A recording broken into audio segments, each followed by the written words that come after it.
മൗസിൻ്റെ pointers change ചെയ്യുന്നത് ഒരു വിനോദമാണ് ചിലർക്ക്. പോയിന്റർ ഇത് കൺവെൻഷണൽ സ്റ്റൈലായിട്ടുള്ള പോയിന്ററാണ്. ഇത് വിവിധ രൂപത്തിലായിട്ട് ചേഞ്ച് ചെയ്യാനായിട്ട് സാധിക്കും. എങ്ങനെയാണ് നോക്കാം.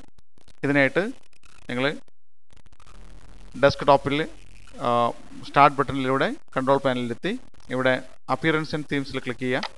ഇതിനുശേഷം മൗസ് പോയിന്റേഴ്സിൽ ക്ലിക്ക് ചെയ്യുക. ഇവിടെ പോയിന്റേഴ്സ് എന്ന ഭാഗം കാണാൻ പറ്റും. ഇവിടെ ക്ലിക്ക് ചെയ്ത് കഴിഞ്ഞാൽ നമ്മളിപ്പോൾ ഉപയോഗിച്ചുകൊണ്ടിരിക്കുന്ന മൗസിൻ്റെ രീതി ഇവിടെ കാണാനായിട്ട് സാധിക്കും. നോർമൽ, സെലക്ട് എന്നുള്ള ബട്ടൺ. ഇതൊരു സ്കീമാണ്. ഈ സ്കീമിൽ ഒരുപാട് തരത്തിലുള്ള സ്കീമുകൾ കാണാൻ പറ്റും. ഓരോ സ്കീമുകളും ചെക്ക് ചെയ്ത് കഴിഞ്ഞാൽ വിവിധ രൂപത്തിലുള്ള മൗസ് പോയിന്ററുകൾ നിങ്ങൾക്ക് കാണാനായിട്ട് സാധിക്കും. ഇവിടെ കണ്ടോ, ഇപ്പോൾ ഹാൻഡ് ടൂളായിട്ടാണ് വർക്ക് ചെയ്യുന്നത്. ഇത് അപ്ലൈ ചെയ്ത് കഴിഞ്ഞാൽ പിന്നീട് വരുന്നത് ഹാൻഡ് ടൂളായിട്ടാണ് ഇവിടെ വരുന്നത്. അതുപോലെ തന്നെ വിവിധ തരത്തിലുള്ളത് ഇവിടെ കാണാനായിട്ട് സാധിക്കും. ഒരെണ്ണം സെലക്ട് ചെയ്യുക. നിങ്ങൾക്ക് പഴയതിലേക്ക് തിരിച്ചു പോകാനായിട്ട് യൂസ് ഡിഫോൾട്ട്സ് എന്ന് ക്ലിക്ക് ചെയ്യുക. ഓക്കെ കൊടുക്കുക. ഇപ്പോൾ പഴയ രൂപത്തിലേക്കായി മാറി. ഓക്കെ കൊടുക്കുക.